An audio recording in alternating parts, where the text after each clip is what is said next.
Assalamualaikum warahmatullahi wabarakatuh. Innal hamdalillah nahmaduhu wa nasta'inuhu wa nastahdihi wa nastaghfiruh wa natubu ilaihi wa natawakkalu alaihi wa na'udzu billahi min shururi anfusina wa sayyiati a'malina man yahdihillahu fala mudilla lahu wa man yudlil fala hadiya lahu. Allahumma salli wa sallim wa barik ala Muhammad wa ala ali Muhammad kama sallaita wa sallamta wa barakta ala Ibrahim wa ala ali Ibrahim fil alamin innaka Hamidum Majid. Amma ba'd. اللهم انفعنا بما علمتنا وعلمنا ما ينفعنا وزدنا علما يقربنا إليك يا رحمن. اللهم آت نفوسنا تقواها وزكها أنت خير من زكاها أنت وليها ومولاها برحمتك يا أرحم الراحمين.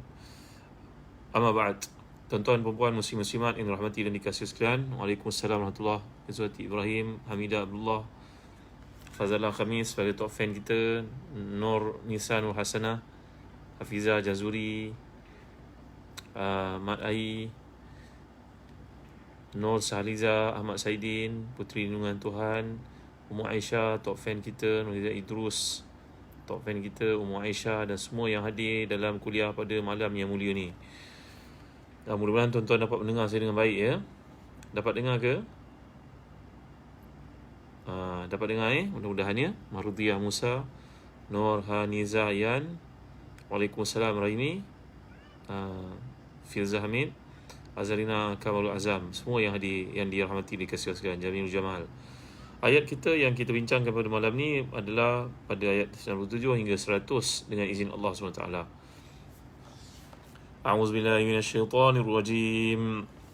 Wa may yahdillahu fahuwal muhtad wa may yudlil falan tajid lahum awliya'a min dunihi ونحشرهم يوم القيامة على وجوههم عميا وبكما وصما مأواهم جهنم كلما خبت زدناهم سعيرا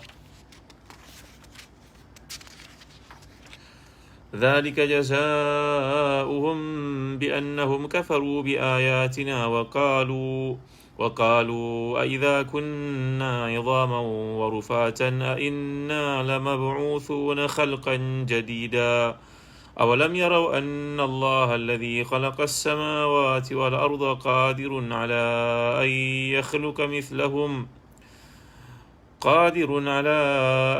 يخلق مثلهم وجعلهم أجلا لا ريب فيه فأبى الظالمون إلا كفورا قل لو أنتم تملكون خزائن رحمة ربي إذا لأمسكتم خشية الإنفاق وكان الإنسان قتورا. صدق الله العظيم. Ayat 97, kalau tuan-tuan memiliki tafsir Ibn Kathir, boleh lihat jilid yang kelima, muka surat 374 ya. Ayat ke-97 surah Al-Isra. Dan barang siapa yang ditunjukkan Allah, dialah yang mendapat petunjuk. Dan barang siapa yang disesatkan, maka sekali-kali kamu tidak akan dapat penolong-penolong bagi mereka selain daripada dia. Dan kami akan kumpulkan mereka pada hari kiamat nanti, diseret atas muka mereka dalam keadaan buta, bisu dan tuli. Tempat kediaman mereka dalam neraka Jahannam. Tiap-tiap kali nyalaan api Jahannam itu padam, kami tambah lagi bagi mereka nyalaannya.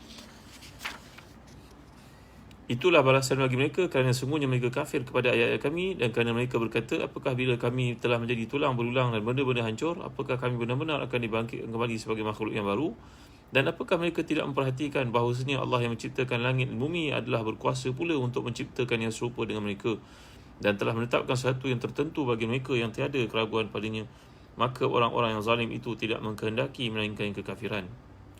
Dan kalau seandainya, katakanlah, kalau seandainya kamu menguasai perbendaharaan rahmat Tuhanmu, nescaya perbendaharaan itu kamu tahan kerana takut melanjakannya, dan manusia itulah sangat kedekut. Muslim-muslimat ini mulia Allah sekalian, semalam kita dah bincangkan tentang berbagai cabaran yang dialami oleh Nabi SAW dalam medan dakwah. Antara ujian yang datangkan oleh musuh-musuh Islam pada masa itu adalah minta kepada Nabi berbagai-bagai perkara yang tidak masuk akal. Dan telah kita bincangkan bagaimana Allah SWT mengajar Nabi-Nya untuk mengatakan Subhana Rabbi, Maha suci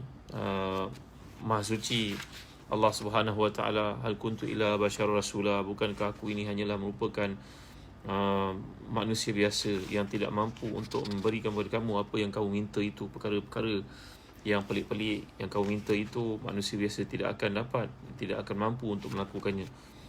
Kemudian kita telah bincangkan bagaimana keajaiban, kehebatan yang ada pada Al-Quran Karim, dan bagaimana Allah telah mengutuskan Nabi-Nya di kalangan manusia biasa, supaya itulah yang lebih mudah untuk diikuti oleh manusia. Dan sekarang pada ayat 97 Allah menerangkan, Allah memang memberitahu tentang pengaturannya terhadap makhluknya dan hukum hakamnya. Sungguhnya tiada yang dapat menolaknya, bahawa barang siapa yang dipetunjuk oleh Allah, maka tiada siapa pun dapat menyesatkan, dan barang siapa yang dia sesatkan, maka tiada seorang pun yang dapat memberi petunjuk selain daripada Allah Subhanahu wa taala. Wa nahsyuruhum yawmal qiyamati ala wujuhihim umya wa bukma wa summa ma'wahum jahannam kullama khabat zidnahum sa'ira. Nanti di akhirat kami akan himpunkan para penderhaka yang ingkar itu dalam keadaan buta, pekak, tuli, bisu. Mereka tidak akan dapat melihat apa yang ada di akhirat. Mereka tidak akan dapat langsung petunjuk daripada Allah Subhanahu Wa Taala. Jadi Imam Ahmad meriwayatkan daripada Nafi' berkata, aku pernah mendengar Anas bin Malik berkata, pernah dikatakan ya Rasulullah, bagaimanakah orang dikumpulkan dan dibawa, digiring, diiring, dihambat masuk ke neraka di atas wajah mereka? Maka Nabi menjawab, Allah yang menjalankan mereka di atas kaki mereka, Allah juga mampu menjalankan mereka di atas wajah-wajah mereka. Demikianlah yang takhrijkan oleh Imam Bukhari dan juga Muslim, menjelaskan bagaimana innallaha qadirun ala an Allah berkuasa untuk menggerakkan mereka, yuharikahum ala arjulihim wa kadzalika huwa qadirun ala an yuharikahum ala wujuhihim. Sebagaimana Allah mampu untuk menggerakkan mereka pada kaki-kaki mereka, maka Allah mampu menggerakkan mereka dengan wajah mereka. Wajah itu akan berfungsi sebagai kaki di akhirat nanti. Kata Al-Imam Al-Alusi dalam tafsirnya, dalam satu riwayat daripada Nabi SAW dalam sebuah hadis, bahawa manusia yuhsyarun nas yaumal qiyamah ala thalathati asnaf. Manusia dibangkitkan di akhirat nanti dalam 3 pattern, 3 kategori, 3 bentuk. Yang pertama, sinfun musyatun ala al-adati. Golongan pertama yang akan bergerak di atas kaki, itu merupakan seperti yang mereka lalui di dunia. Yang kedua, wasinfun alladhi amsyahum ala aqdamihim qadirun ala yumsyahum ala wujuhihim. Allah akan menggerakkan golongan yang kedua ini di atas wajah-wajah mereka. Kerana Allah yang berkuasa menggerakkan dengan kaki di dunia, Allah itu juga akan dengan kuasanya yang maha besar juga akan menggerakkan manusia di akhirat di atas wajah-wajah mereka. Kemudian lagi yang dikatakan di sini, iaitulah golongan yang menaiki kenderaan.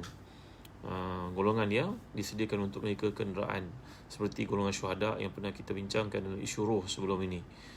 Muslim-muslimat yang dirahmati dan dikasihi sekalian, antara golongan yang akan digerakkan di atas muka mereka di akhirat ni adalah golongan usa, munafiqun. Cuba kita baca kisah Nabi SAW, bagaimana perentangan yang berlaku kepada Nabi SAW. Contohnya yang di bawah pimpinan Abdullah bin Ubay bin Salul. Abdullah bin Ubay bin Salul ni daripada Bani Khazraj, daripada kabilah Arab Khazraj. Dahulu orang-orang Arab di Madinah, mereka sentiasa diapi-apikan di antara mereka ini oleh puak Yahudi yang berkepentingan supaya kedua kabilah ini saling berteringkah, bergaduh, balas satu sama lain. Maka mereka mengalami perangan Bu'ath berpuluh tahun hanyalah kerana kematian seekor unta, tuan-tuan dimuliakan Allah sekalian. Iaitulah bila unta ni dibunuh oleh kabilah yang satu lagi, maka kabilah yang mati untanya telah menuntut bela ke atas seorang bunuh unta tersebut. Berpanjangan perang itu 40 tahun, tuan-tuan dimuliakan Allah sekalian. Yaum Bu'ath namanya. Nanti ada peluang kita akan meneroka surah Ali Imran yang menceritakan bagaimana Allah menggambarkan tentang golongan Arab yang pada masa itu bila diapi-apikan oleh puak Yahudi. Wa kuntum ala syafa hufratin minan nar fa anqazakum minha. Jadi kamu berada di lembah, di dekat muka, betul-betul muka lembah api neraka, hampir-hampir jatuh padanya, lalu Allah telah menyelamatkan kamu daripadanya dengan putusan Nabi Muhammad sallallahu alaihi wasallam. Sebenarnya Abdullah bin Ubay bin Salul ni adalah seorang yang dicadangkan untuk mendapat jawatan pemimpin tertinggi Arab di Madinah. Tiba-tiba dalam keributan orang nak mengangkatnya itu dengan penyokong-penyokongnya, datang Nabi SAW, maka hilanglah apa yang ada pada Abdullah bin Ubay bin Salul, peluangnya tertutup langsung. Maka kebencian terhadap Nabi SAW telah pun mengheritnya untuk memusuhi, memerangi dan mengadakan berbagai-bagai konspirasi terhadap Nabi SAW. Contohnya kita semua sedia maklum dalam perangan Uhud, ketika umat Islam semua telah bersepakat untuk mempertahankan Madinah dari luar menghadap tentera musyrikin yang datang, yang telah pun kalah memalukan dalam perang Badar yang lalu. Mereka datang ke Madinah untuk menyerang Madinah. Sebaik saja mendapat tahu keberangkatan mereka, Nabi telah mesyuarat dengan para sahabat, golongan yang muda mencadangkan supaya keluar dari Madinah. Kita menghalang mereka dari masuk ke Madinah. Golongan yang lebih tua berpendapat, lebih senior pendapat, kita berkepung dalam kota Madinah saja. Bilangan kita tak ramai, wahai Rasulullah, maka rumah ini boleh peranan menjadi benteng daripada serangan mereka. Kita boleh naik atas rumah, baling mereka daripada atas dengan panah dan sebagainya. Tapi nampaknya Nabi cenderung kepada golongan yang tua, tapi golongan yang muda itu ramai. Suara mereka memenangi dan menang dalam undian yang dibuat. Maka Nabi SAW pun mengerahkan tentera Islam untuk keluar dari kota Madinah untuk menghadap tentera musuh yang akan menyerang mereka. Tiba-tiba dalam perjalanan, Abdullah bin Ubay bin Salul ni telah pun membuat keputusan bersama tenteranya, bersama penyokong-penyokongnya ramai 1/3 daripada tentera Islam, 300 orang, untuk pulang ke Madinah. Mereka mengatakan, inna buyutana aurah wa ma hiya bi'aurah. Mereka berkata, rumah kami terdedah kepada bahaya, anak isteri kami terdedah kepada serangan mereka.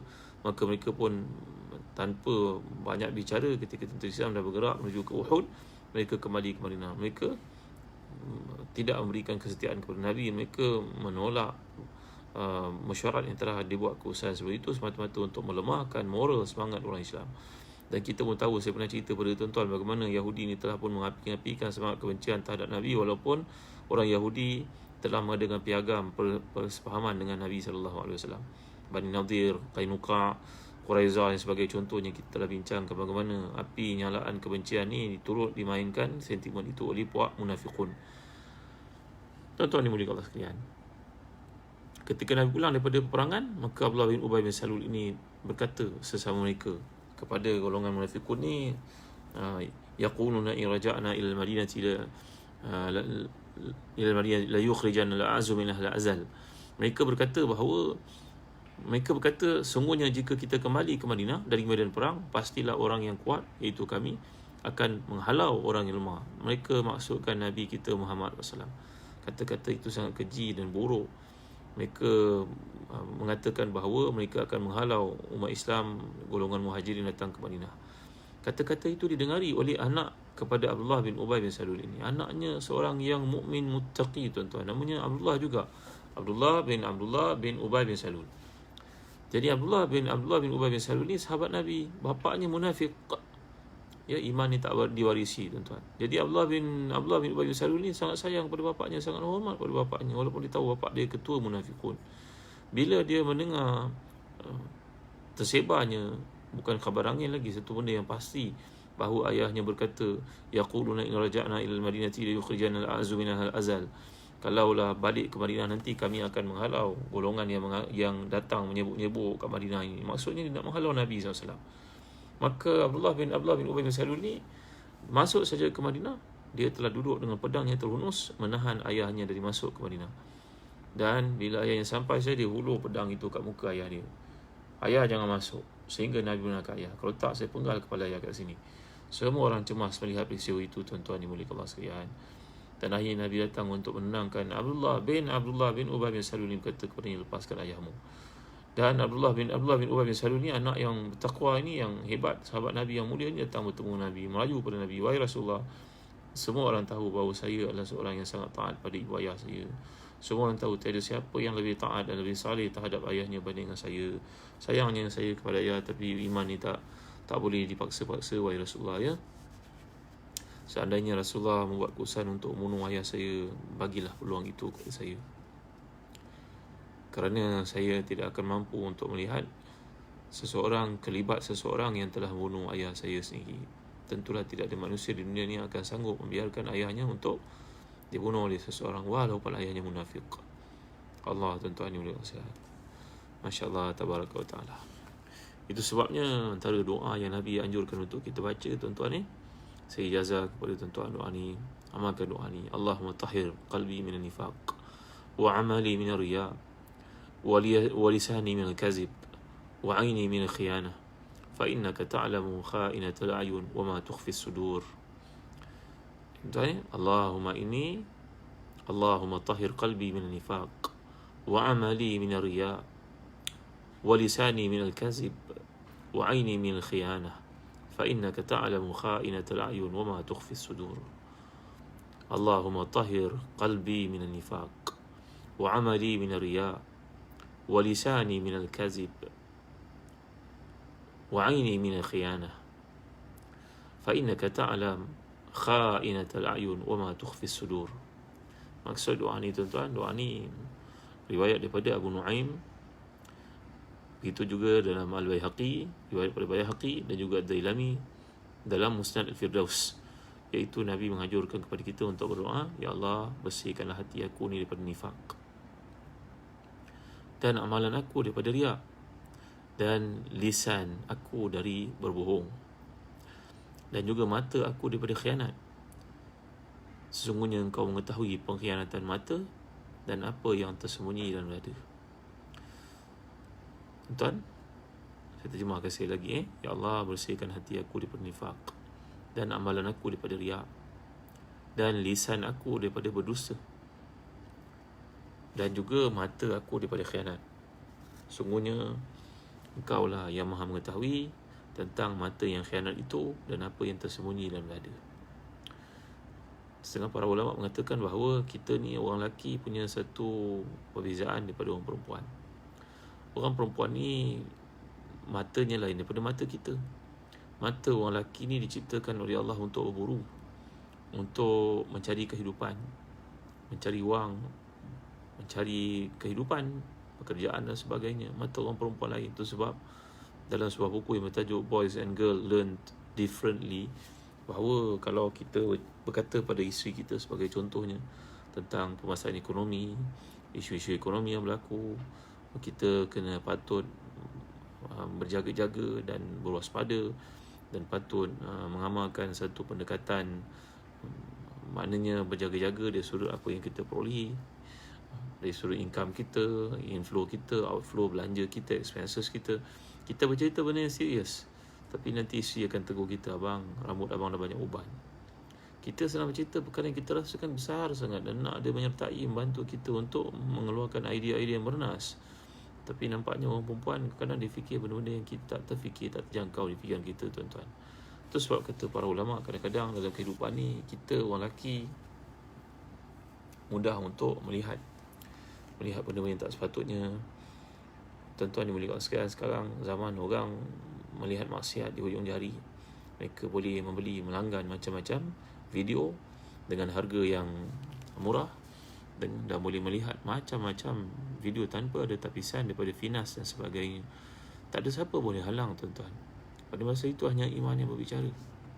Itu sebab dalam hidup ini, dalam doa yang Nabi anjurkan, selain daripada melihara kita daripada nifaq, Allahumma tahhir qalbi min nifaq wa amali min riya wa lisani min al-kazib wa aini min al-khiyanah.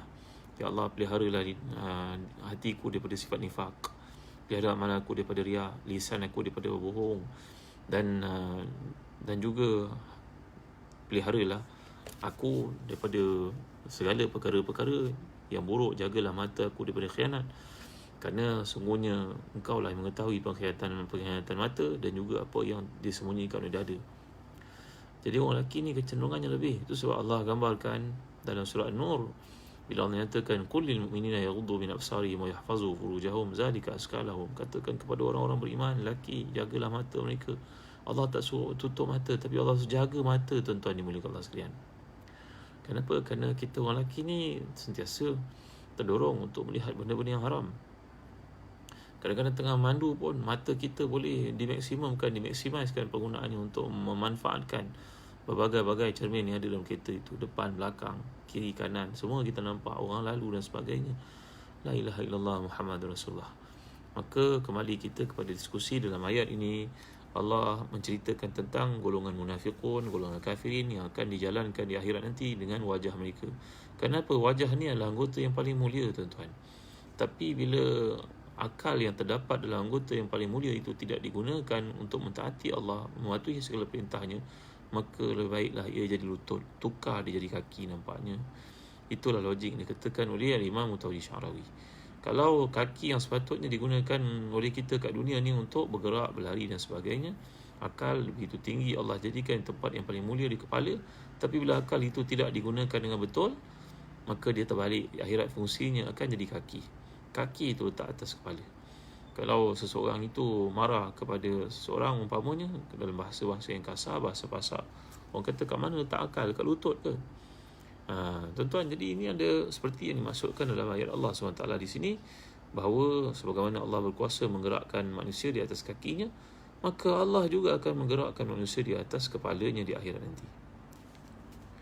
Jadi firman Allah bila menyebut perkataan umya, summan wa bukman, dalam keadaan buta, iaitu tidak melihat, bisu, tak dapat bicara, dan juga summan, tuli, iaitu tak dapat mendengar.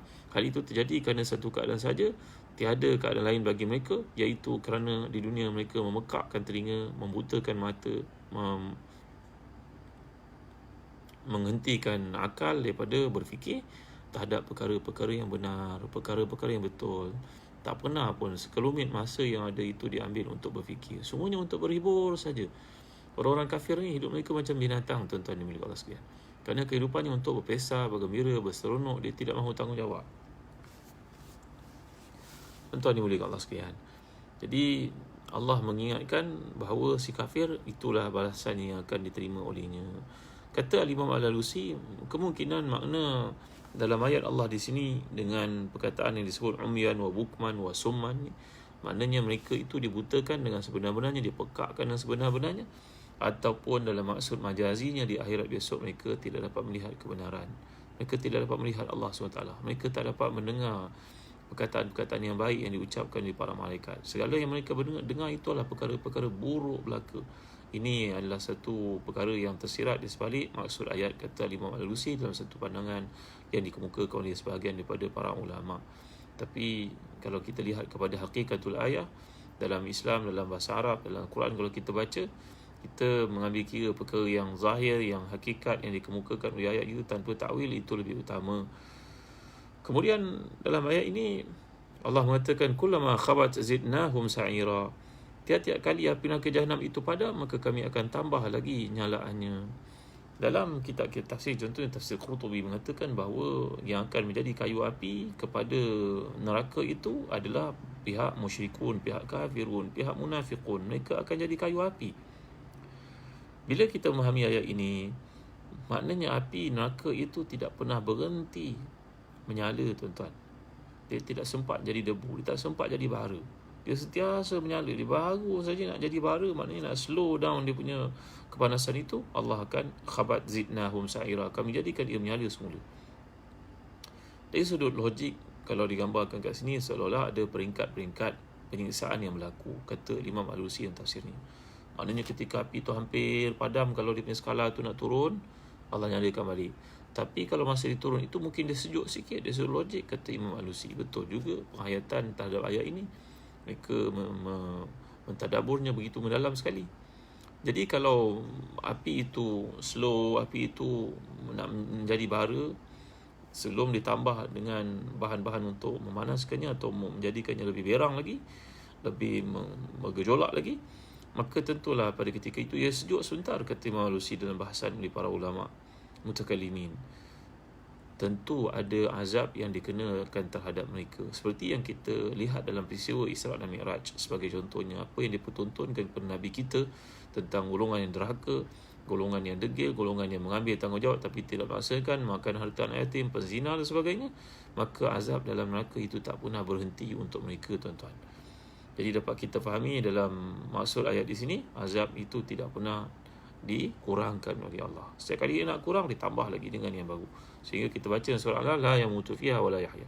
Orang yang masuk neraka ni tidak akan mati, tidak akan hidup. Kerana kematian akan dijelmakan seperti kambing yang gemuk disembelih di antara batasan syurga dan juga neraka. Manakala kehidupan akan dijelmakan sebagai kuda yang tegap berjalan di antara syurga dan neraka. Lalu Allah SWT akan berfirman, malaikat akan berkata, ini adalah kehidupan, ia tidak akan berakhir, kematian sudah pun tiada di akhirat. Baik. Kemudian ayat 8, dzalika jazaohum biannahum kafaru biayatina wa qalu a idza kunna idhaman wa rufatan a inna lamab'uthuna khalqan jadida awalam yarau anna Allah alladhi khalaqa as-samawati wal arda qadirun ala an yakhluqa mithlahum wa ja'ala lahum ajalan la rayba fihi fa aba adh-dhalimuna illa kufura. Mereka menjadi pekak, tuli dan juga bisu di akhirat adalah kerana di dunia mereka sentiasa menolak, mereka sentiasa menafikan, mengingkari segala yang dibawa oleh nabi-nabi dan rasul-rasul yang diutuskan kepada mereka. Contohnya mereka berkata, kalau kami dah jadi tulang berulang dan benda yang hancur, macam manalah kami nak dibangkitkan balik semula? Mereka menggunakan akal logik yang simple itu untuk mengatakan benda dah hancur, tidak boleh dikembalikan balik semula. Barangkali keyakinan seperti inilah yang telah mempengaruhi agama-agama selain daripada Islam untuk membakar jasad si mati. Dan ini satu kebenaran. Pada tanggapan mereka, kalau dibakar jasad orang telah mati itu menjadi debu, maka dia tidak akan dikembalikan lagi dalam bentuk kehidupan di akhirat nanti, kerana lalu mereka tidak akan menerima hukuman di atas apa kelakuan salah laku yang mereka buat ketika di dunia dahulu. Ini ada tanggapan simple golongan kafirin yang menggunakan logik akalnya, padahal mereka boleh membuat berbagai-bagai benda yang sophisticated, tuan-tuan rahmati dan dikasihi sekalian. Mereka boleh membuat iPhone sebagai contohnya. iPhone ni tidak menggunakan apa-apa network telefon sekalipun, line telefon pun untuk call secara FaceTime. Mereka boleh membuat berbagai-bagai benda yang complicated. Mereka boleh menghantar sebuah roket masuk, meneroka, mengkaji, melihat hutan-hutan yang ada dekat Malaysia. Tuan-tuan nak tahu tak? Ketika jabatan-jabatan itu membuat perangkaan, berapa nilai aset negara, sesebuah negara macam Amazon sebagai contohnya, berapa nilai hutan dan juga hidupan liar yang ada padanya. Mereka menghantar beberapa drone saja, tuan-tuan. Drone saja dihantar, maka dia boleh mengenal pasti apa jenis kayu-kayu yang mahal yang terdapat dalam hutan itu, apa jenis binatang yang ada di situ, apa jenis buah-buahan di situ, apa jenis balak yang boleh keluar di situ, apa jenis mineral yang boleh diperoleh di situ. Dan drone yang sangat canggih ni, apa jenis apa batu-batu yang berharga dalam bumi yang boleh dikeluarkan di situ. Contohnya besi ke, contohnya emas ke, contohnya apa-apa yang berkaitan dengan untuk membuat uranium ke. Semua boleh dikaji dengan drone, dihantar begitu saja, tuan-tuan. Canggih tak canggih fikiran manusia, akal manusia untuk mencapai satu kejayaan dari sudut kebendaan, pencapaian kehidupan. Apakah mereka tak boleh fikir yang Allah Taala akan mampu menciptakan mereka balik semula? Kita baca dalam hadis-hadis tentang bagaimana manusia ini jasad mereka akan hancur, kecuali jasad para anbiya tidak akan dimakan oleh bumi. Jasad para nabi, para rasul, bahkan orang-orang saleh pun, orang-orang ahli Quran, mereka turut dipelihara oleh Allah. Ada banyak bukti. Sebagai contohnya, kalau kita lihat dalam YouTube, ada ketika berlaku banjir di Madinah, antara kubur yang terkesan adalah makam para syuhada Uhud. Lalu mereka terpaksa mengalihkan beberapa jasad yang 1400 tahun lebih dikebumikan di situ. Kelihatan baru seperti semalam ia dikebumikan, masih darah lagi, masih rupanya utuh lagi, sehingga dikatakan ada sebagainya menyerupai inilah agaknya Hamzah yang merupakan pakcik Nabi yang mati dibunuh oleh Wahsy dalam perangan Uhud itu. Allahu a'lam, tuan ya. Dan saya pun pernah cerita pada tuan-tuan tentang Nabi Daniel. Nabi Daniel ni merupakan seorang Nabi Bani Israel yang juga mempunyai kelebihan macam Nabi Musa AS. Kalau Nabi Musa ini dihanyutkan dalam sungai, kemudian dipelihara oleh Fir'aun, maka Nabi Daniel ini telah pun diselamatkan oleh singa. Ketika zamannya itu pemerintah yang ada telah buat keputusan untuk bunuh anak-anak lelaki, maka ibunya telah menghantar dia ke dalam hutan. Dan ketika berada dalam hutan, dia telah pun dijaga oleh harimau, dijaga oleh singa. Dan kemudian bila dijatuh ke tangan Mahdi Parsi yang datang membuka Palestin, melanggar Palestin dan Mukhtasar itu, maka Nabi Daniel ni telah pun dikurung. Dan Nabi Daniel ini akhirnya bila meninggal dunia, lebih daripada 1000 tahun kemudian, Nabi kita SAW datang ke Nabi SAW datang, kemudian Nabi wafat. Sayyidina Umar Khattab radhiyallahu anhu meluaskan naungan kerajaan Islam. Maka para sahabat yang buka Parsi melihat ada satu jasad yang besar yang tidak rosak, dan di tangannya ada cincin, ada ukiran gambar seseorang dengan singa pada cincinnya. Dan perkara itu dikatakan oleh penduduk Parsi ini merupakan Nabi Daniel yang meninggal dunia, jasadnya tidak rosak. Tuan-tuan, ini diceritakan Ada banyak yang disebut oleh para ulama, contohnya oleh Al-Imam Ibn Asakir dalam Tarikh Dimashq, oleh Al-Imam Ibn Kathir dalam Bidayah wa Nihayah. Baik, jadi orang-orang kafir ini beranggapan sentiasa mempersoalkan bagaimana kami dibangkitkan semula. Padahal akal yang mereka diberikan oleh Allah itu mampu fikir terhadap perkara tersebut. Takkanlah segala benda yang kita buat kat dunia ni burn begitu saja tuan-tuan. Takkanlah tak ada satu sistem untuk mengawal sedia balik semula. Berapa ramai orang yang terlepas daripada hukuman di mahkamah walaupun dia bersalah kerana tak cukup bukti, kerana digunakan lawyer yang terbaik. Berapa ramai orang yang tak bersalah pula dihukum di atas kursi elektrik, dibunuh, mati dan sebagainya, yang teraniaya padahal dia tidak melakukan kesalahan seorang pun. Takkanlah orang yang buat salah ni boleh lepas begitu saja. Akal fitrah yang ada dalam dunia, dalam hati manusia ni tentulah terfikir. Mesti ada penilaian semula, hisab semula, mahkamah semula terhadap segala penyimpangan, kesilapan yang berlaku di dunia. Maka itu fitrah manusia sebenarnya. Jadi si kafir ini sentiasa mempersoalkan dengan berkata, "Aidza kunna idhaman wa rufatan inna lamab'utsuna khalqan jadida." Adakah kami dah jadi hancur, dah tulang belulang sudah pun luput dalam bumi? Adakah kami akan dibangkitkan semula dengan satu kejadian yang baru? Lalu Allah Taala telah pun mencabar mereka dengan mengatakan, "Awalam yarau anna Allah alladhi khalaqas samawati wal ard qadirun ala an yakhluqa mithlahum wa ja'ala lahum ajalan la raiba fi fa'aba adh-dhalimuna illa kufur." Tidakkah mereka melihat bagaimana penciptaan langit dan bumi, keindahan padanya, kehebatan yang ada padanya, lapisan-lapisan bumi, langit yang Allah jadikan. Bahkan langit yang ada pada hari ini, kalau kita perhatikan, tak ada seorang pun dapat mencapai, dapat pergi ke situ. Kita melihat keindahannya, kehebatannya. Adakah benda itu main-main? Apakah benda itu tercipta dengan sendirinya? Apakah benda itu tidak mampu untuk menyebabkan dalam diri kamu satu keimanan berputik, mengatakan bahawa Allah menjadikan semua ni sungguh kompleks? Takkanlah Allah tak jadikan kamu insan yang kerdil, yang kecil ini. Hari ini kita dapat melihat sistem sains yang dikaji oleh manusia, sains kaji bumi, sains bima sakti, galaksi dan sebagainya, ilmu-ilmu berkaitan dengan astronomi. Maka mereka melihat bagaimana bumi yang kita duduki ni satu zarah yang kecil dibandingkan dengan sistem-sistem galaksi yang memiliki matahari-matahari yang tersendiri, bintang-bintang tersendiri. Dan dikatakan bahawa matahari ni terlalu kecil dibandingkan matahari-matahari lain. Ada matahari yang saiznya 300 juta kali lebih besar daripada matahari. Bayangkan tuan-tuan bagaimana besarnya alam yang Allah jadikan. Takkanlah benda ini semua yang mampu diciptakan oleh Allah dengan perintahnya, innama amruhu idza arada syai'an an yaqula lahu kun fayakun. Kalau itulah suruhan Allah dalam sekelip mata, kun fayakun, takkanlah Allah tak mampu nak ciptakan manusia. Jadi di sini kata Imam Ibn Kathir, Allah berfirman, inilah yang kami jadikan sebagai balasan bagi mereka, iaitu dibangkitkan buta, bisu dan tuli. Satu balasan yang memang merupakan hak bagi mereka kerana mereka mendustakan ayat-ayat kami, iaitu terhadap dalil-dalil dan hujah-hujah kami serta mengingkari akan adanya kebangkitan. Wa qalu aiza kunna idhaman wa rufatan. Dan mereka berkata, apakah kami telah menjadi tulang belulang dan benda yang hancur, iaitu hancur lumat? Aina la mab'utsuna khalqan jadida. Apakah kami benar-benar akan dibangkitkan sebagai makhluk yang baru? Maksudnya, apakah setelah kami mengalami kehancuran, kebinasaan, cerai-berai serta meresap ke dalam bumi, kami akan dikembalikan untuk kali yang kedua? Maka Allah Ta'ala memberitahu hujah kepada mereka dan mengingatkan kemampuannya untuk melakukan perkara tersebut.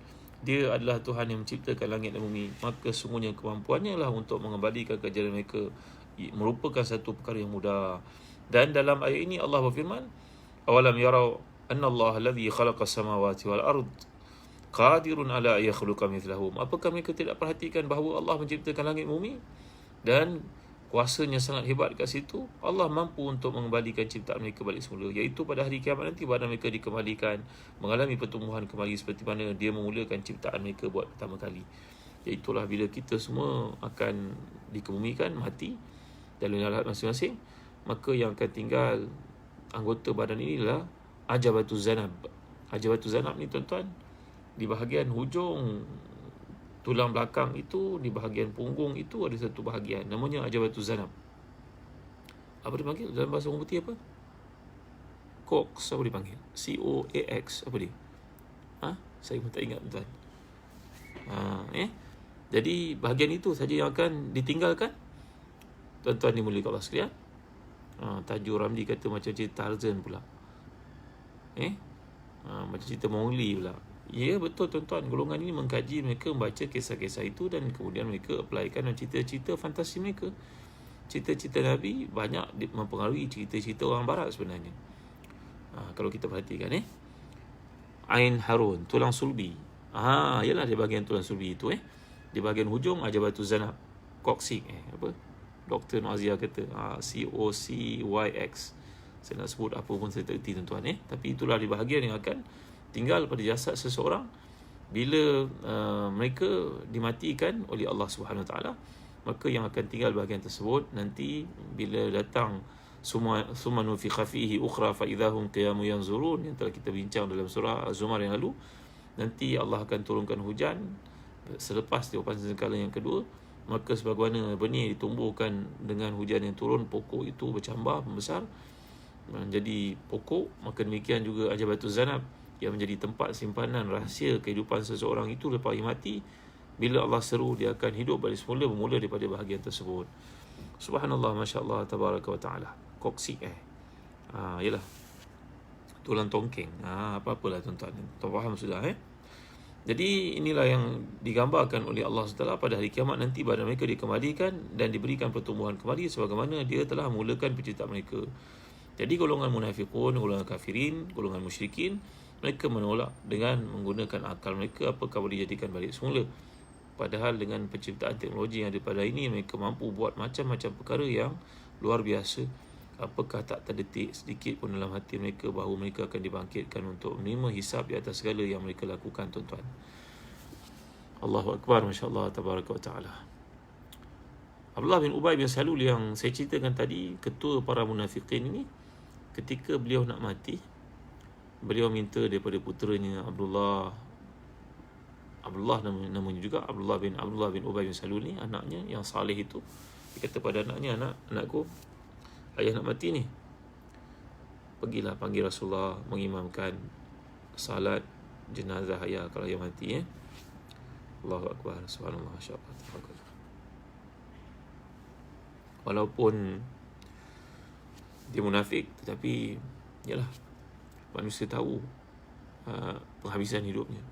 Macam mana jahat seseorang itu pun dia tahu, tuan-tuan. Di akhir nanti ada fitrah dalam dirinya. Maka Abdullah bin Ubay bin Salul datang merayu pada Nabi supaya datang menyembahyangkan jenazah ayahnya. Dan Nabi pun pergi melawatnya ketika dia sakit itu, dan dia minta kepada Nabi untuk memegang serban Nabi SAW ataupun memegang baju Nabi SAW.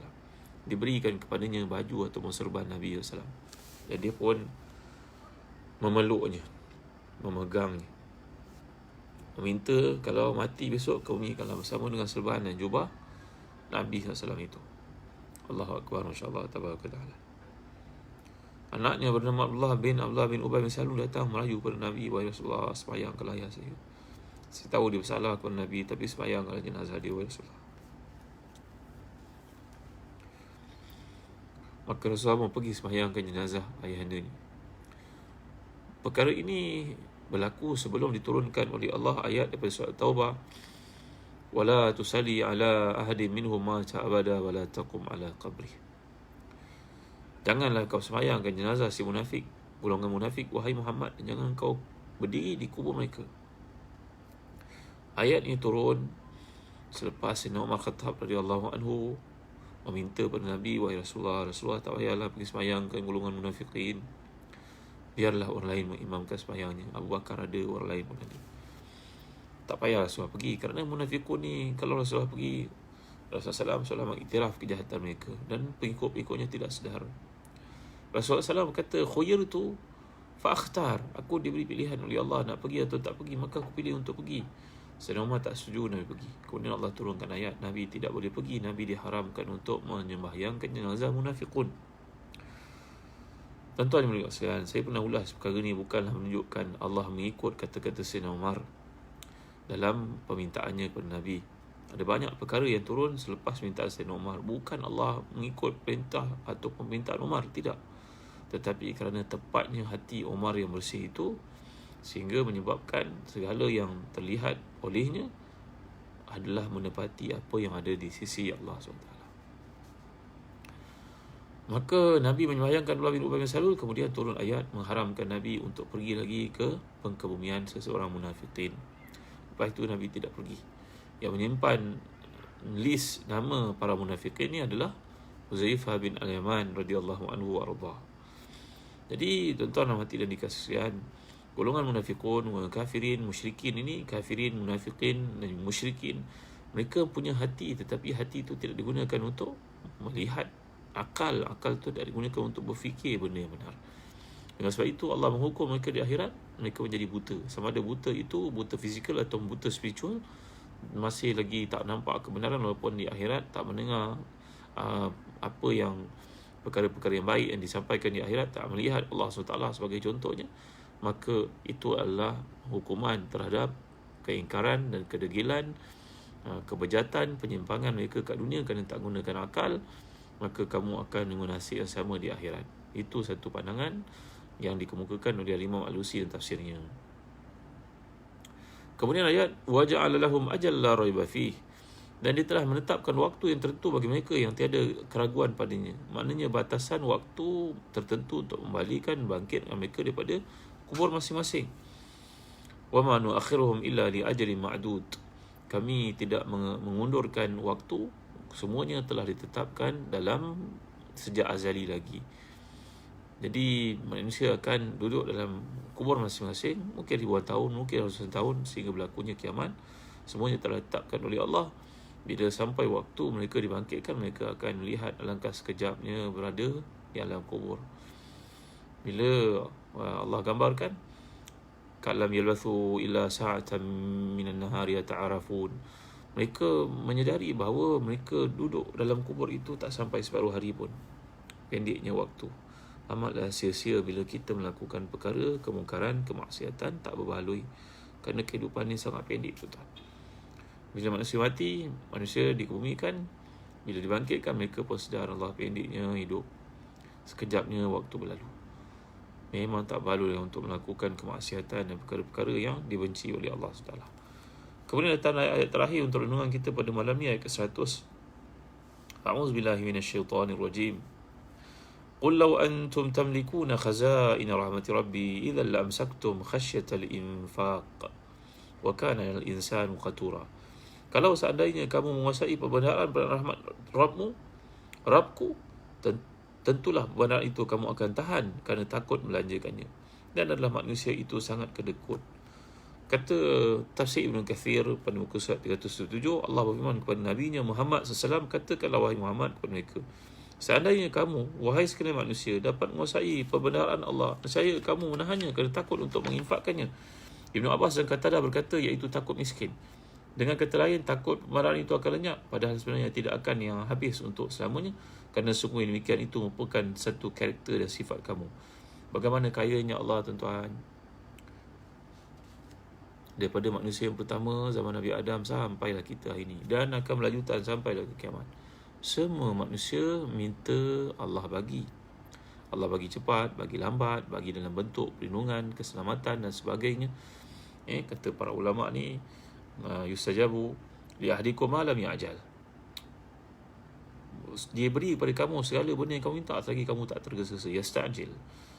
Kadang-kadang dia beri kepada kita ama yu'ajjal lahu wa ima yudakhar lahu fil ukhra wa ima yusraf lahu min su'i mithlaha. Allah beri pada kita mungkin cepat, mungkin tak beri pada kita, beri pada anak-anak kita, keturunan kita. Kita minta jadi kaya, tak kaya kita, tapi yang kaya lah anak-anak kita, zuriat kita, cucu kita. Rupa-rupanya kerana kita tak mampu mentadbir, tapi Allah tak nafikan Allah beri pada anak kita. Kita senang, tapi harta tu ada di tangan anak kita, kerana kita tak pandai mentadbir. Mungkin begitu, tuan-tuan yang boleh rasa. Tidak sedikit manusia yang kita jumpa seperti itu, kerjanya kuat tapi tak kaya-kaya. Tiba-tiba anak dia yang kaya, anak dia anak yang jaga dia. Jadi tuan-tuan yang boleh Allah sekalian, Allah memberi segala yang kita minta itu tanpa sedikit pun kira-kira. Allah beri cepat, beri lambat, dan kadang-kadang dia beri keselamatan dalam kehidupan. Kita tentu pergi ziarah orang ke hospital melihat orang sakit, kan tuan-tuan. Sakit macam-macam pada ini. Sakit berat-berat berlaku. Sakit macam-macam kita lihat. Kadang-kadang ada di kalangan orang dekat dengan kita. Padahal dia esok kesihatannya sangat berjaga-jaga. Suruh makannya tak makan benda biasa, melainkan bersih-bersih yang baik, masak kat rumah. Lifestyle dia. Tapi Allah uji dengan penyakit, tuan-tuan. Kalau yang dapat ujian dan penyakit ni, amalkan selalu doa yang pernah saya ijazahkan kepada tuan-tuan. Allahumma ajurni fi musibati wa akhlif li khairan minha. Allahumma ajurni fi musibati wa akhlif li khairan minha. Dan juga Allahumma ahsin aqibati fil umuri kulliha wa ajirni min khizyi dunia wa azabil akhirah. Ya, doa ni kita amalkan bila ditimpa musibah. Sekurang-kurangnya ucapkan la haula wala quwwata illa billah, hasbunallahu wa ni'mal wakil. Jadi pemberian Allah kepada kita ni tak pernah bagi kira. Allah tak pernah bagi kira. Kalau kita dianugerahkan kelebihan untuk memberi dengan wang, kita takut kedekut tuan-tuan. Takut kita jatuh miskin. Takut kita tak cukup. Takut kita musim PKP lagi pula lepas ni dengan macam-macam cerita. Ekonomi yang tak stabil dan macam-macam perkara lagi mungkin akan berlaku. Kita menjadi lebih takut untuk berinfak, untuk melanjakan, untuk bagi kepada orang memerlukan. Ini sifat manusia sebenarnya. Pernah kita bincangkan dulu. Sifat bukhulnya, halaknya, jazaknya, nisyannya. Ini sifat-sifat manusia yang hanya orang beriman diselamatkan oleh Allah daripada sifat-sifat takut dan juga kedekut yang ekstrim ini. Jadi Ibn Abbas berkata manusia takut kemiskinan, takut perbendaharaan itu akan lenyap. Padahal sebenarnya dia tidak akan pernah habis untuk selamanya, kerana demikian itu merupakan satu sifat manusia, takut pada benda itu habis, luput. Tapi kalau dia membazir, dia tak rasa. Dia boleh benda-benda yang tak perlu, dia tak ada pula rasa takut bankrupt, takut miskin. Tapi untuk melakukan kebaikan, nanti syaitan akan memberitahu pada dia, nanti kau jatuh miskin, biarlah orang tu kerja je, engkau bagi duit kat dia buat apa? Macam-macam bisikan datang tuan-tuan. Tapi kalau dalam bab spending, benda-benda yang tak sepatutnya, maka mereka akan melakukannya seolah tidak takut kemiskinan langsung. Tapi dalam bab kebaikan, macam-macam ketakutan datang meruntun pada diri. Oleh itu Allah Taala berfirman, wa kana insanu qatura, manusia itu sangat kedekut. Ibn Abbas kata qatur itu sangat kikir, sangat kedekut.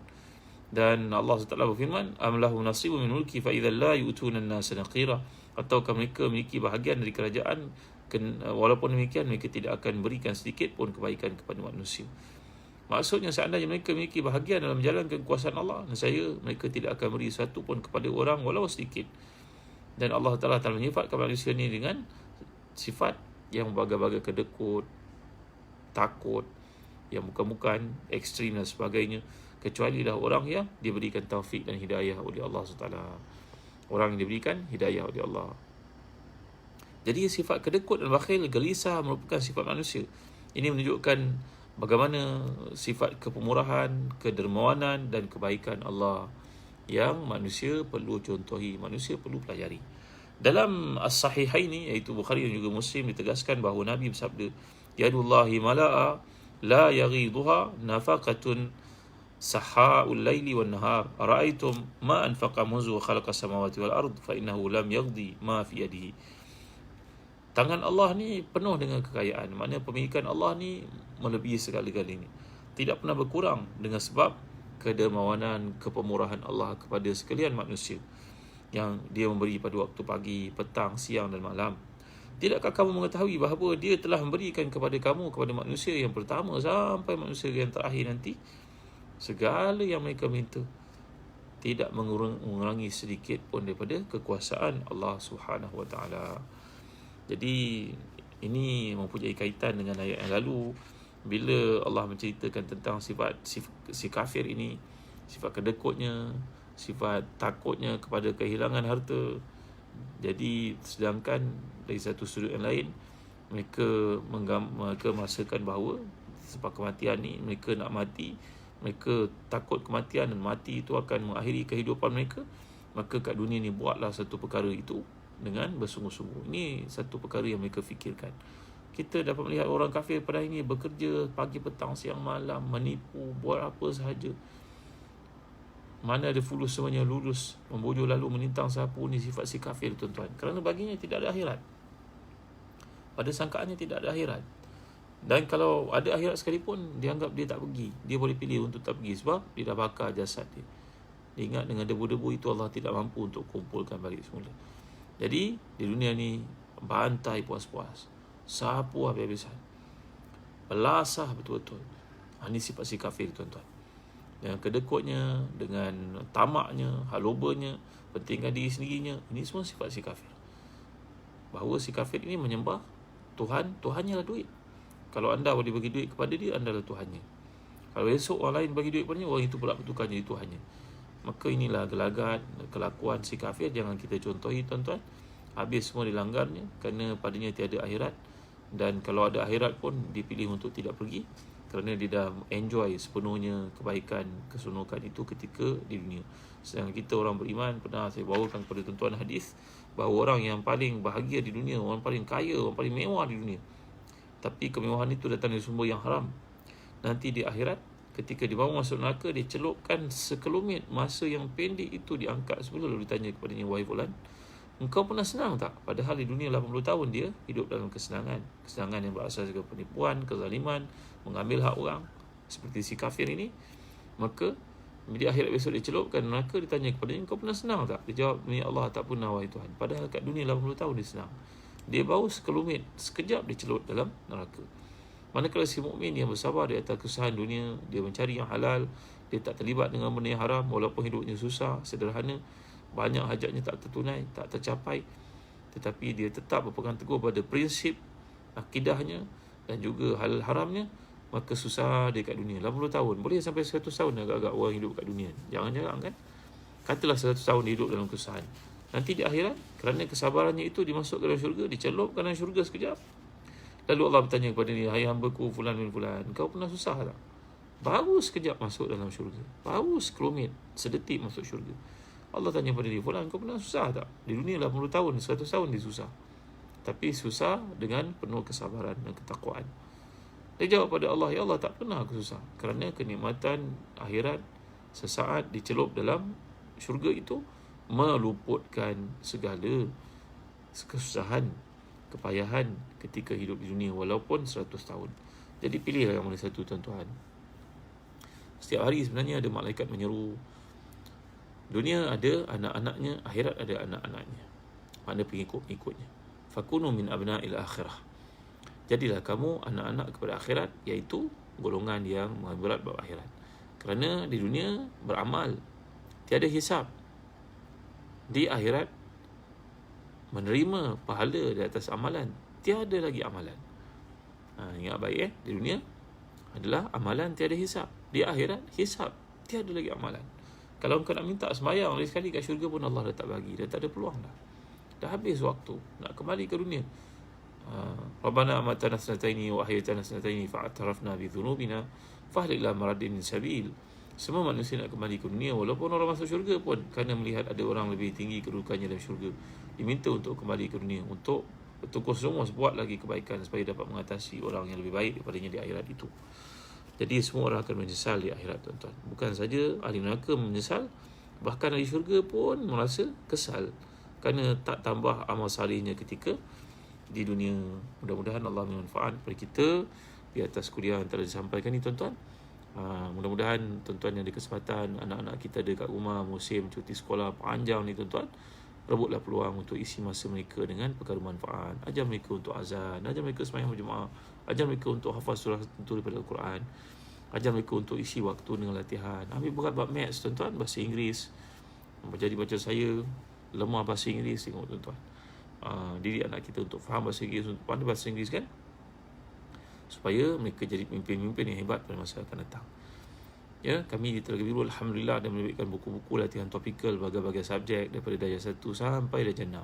Melibatkan UPSR, UPKK, PSRA, dan untuk sekolah menengah pula daripada tingkatan 1 sampai tingkatan 5. Berbagai subjek diterbitkan, math, sains, matematik, sains, geografi, sejarah, bahasa Melayu, bahasa Inggeris, bahasa Arab, ada pendidikan Islam, Jawi dan sebagainya. Ya, mudah-mudahan tuan-tuan dapat bersama dengan kami, dan nama-nama pegawai-pegawai saya telah pun dititipkan dalam Facebook ini. Tuan-tuan boleh menghubungi Puan Intan, Encik Ridwan Zaino, Farid Mizan, Encik Faizal, Encik Safwan. Ini semua merupakan orang-orang kuat Telaga Biru yang bersedia untuk membantu tuan-tuan di mana saja tuan-tuan dalam Malaysia ni, termasuk Sabah Sarawak. Jadi mudah-mudahan dengan jalinan hubungan antara kita, bukan setakat kita dapat ilmu, kita dapat hidupkan ekonomi umat Islam pada waktu ini, anak-anak kita dapat manfaat, semua pihak dapat manfaat, dan cikgu-cikgu yang menulis pun dihargai, kita dapat bayar royalti yang baik kepada mereka, mereka pun lebih bersungguh-sungguh untuk menyampaikan ilmu pada masa akan datang. Ya, jadi tuan-tuan jangan lupa ada peluang untuk membeli buku-buku latihan sekolah akademik, kami di Telaga Biru alhamdulillah telah menerbitkannya sejak 8 tahun yang lalu. Bukannya baru tuan ya. Jadi tuan-tuan yang berkesempatan, mudah-mudahan kita dapat bekerjasama dalam bentuk sekalipun. Tuan-tuan merupakan ibu bapa yang cemerlang, cikgu-cikgu yang hebat, ingat buku latihan sekolah akademik, ingatlah kami. Ya, Telaga Biru ada menerbitkan bawah ni, insya-Allah bagi peluang kepada kami untuk sama-sama tuan-tuan mendidik anak-anak kita. Anak-anak tuan-tuan adalah anak-anak kami juga. Jadi yang berminat untuk melakukan ibadah korban boleh berhubung dengan Ustaz Faiz Mukhtar, CEO Zadan Travel. Kami melakukan ibadah korban dan akikah di Syria, di Mekah dan juga di Afrika. Mudah-mudahan dengan pelibatan tuan-tuan itu dapat meringankan beban saudara kita yang mengalami peperangan, kesan peperangan di Syria, orang susah di Mekah, alangkah ramainya mereka, dan begitu juga di Afrika. Mudah-mudahan tuan-tuan ada peluang untuk melakukan ibadah korban dan akikah ni, boleh lakukan bersama dengan kami di Zadan Travel.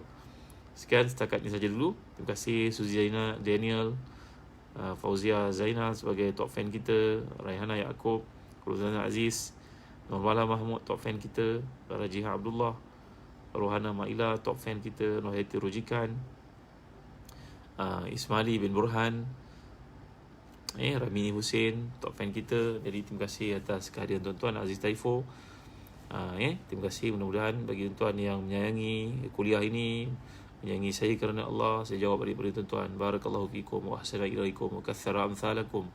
Allah baiki tuan-tuan, kurniakan tuan-tuan kehidupan yang berkat, membanyakkan ramai orang salih dan salihah macam tuan-tuan. Jadi setakat ini saja kuliah kita pada malam ni. Bagi yang berkesempatan, besok saya ada program promosi lagi di Astro Go Shop. Bagi yang berkesempatan boleh hadir pada pukul 9 pagi, boleh bertuntun bersama pada pukul 9 pagi esok, insya-Allah. Jadi terima kasih, setakat ini saja dulu. Harap war-warkan, share kepada seramai kawan yang kita ada, network yang kita miliki. Moga-moga itu menjadi sebab manusia mendapat kebaikan dan tergolong dalam jariah kita bersama-sama. Sekian, terima kasih. Ismi Nur Suzliana, top fan kita, Acik Arif, Rashida Abu Hashim, kakak yang tersayang, Ummu Ammar, Ummu Muaz, Azina Abdul Aziz, Misa Talib, Sayyidah Saleh, Allah ramai Azina Riz, Azra'i Ahmad, Mazna Haji Ibrahim, Muazzah Ahmad Zakaria, Muhammad Haziq Abdul Rahman. Tadi doa yang saya telah ijazahkan Ustaz Syafiq ataupun Ummu Fatih dapat tuliskan. Nanti kalau tak saya tuliskan juga iaitu Allahumma tahhir qalbi min nifaq wa amali min riya wa lisani min al-kazib wa aini min al-khiyana fa innaka ta'lamu kha'inatal a'yun wa ma tukhfi sudur. Hadis ini riwayat daripada Abu Nuaim, Baihaqi dan juga Dailami.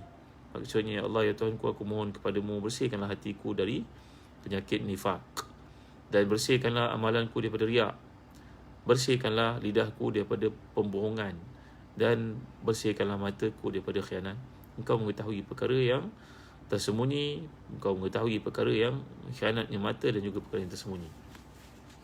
Baik, hingga jumpa lagi insya-Allah pada waktu yang lain. Wallahu a'lam, sallallahu ala sayyidina Muhammad wa ala alihi wasallam. Allahumma a'inna ala dzikrika wa syukrika wa husni ibadatik. Alhamdulillahil alamin, wassalatu wassalamu ala asyrafil anbiya'i wal mursalin sayyidina wa maulana Muhammadin wa ala alihi wa sahbihi ajma'in. Allahumma ati nufusana taqwaha wa zakkiha anta khairu man zakkaha anta waliyuha wa mawlaha bi rahmatika ya arhamar rahimin. Allahumma tahhir qulubana min nifaq wa amalana min riya wa alsinatana min al-kazib wa ayunana min al-khiyana fa innaka ta'lamu kha'inatal a'yun wa ma tukhfi as-sudur. Ya Allah, ya Tuhan kami, bersihkanlah hati kami daripada nifaq, amalan kami daripada riya, lisan kami daripada berdusta, dan juga mata kami dari melihat benda yang haram, daripada mengkhianati diri kami. Ya Allah, sungguhnya Engkau mengetahui pengkhianatan mata dan perkara-perkara yang tersembunyi di hati. Rabbana atina fid dunya hasanah wa fil akhirati hasanah wa qina azabannar. Wa sallallahu ala sayyidina Muhammadin wa ala alihi wa sahbihi wa sallam. Alhamdulillah. Taqabbalallahu minkum, taqabbalallahu minna wa minkum. Hingga jumpa lagi pada waktu lain, insya-Allah. Sampai video ni, sharing kepada seramai orang kita kenal. Sekali lagi, terima kasih. Assalamualaikum warahmatullahi wabarakatuh.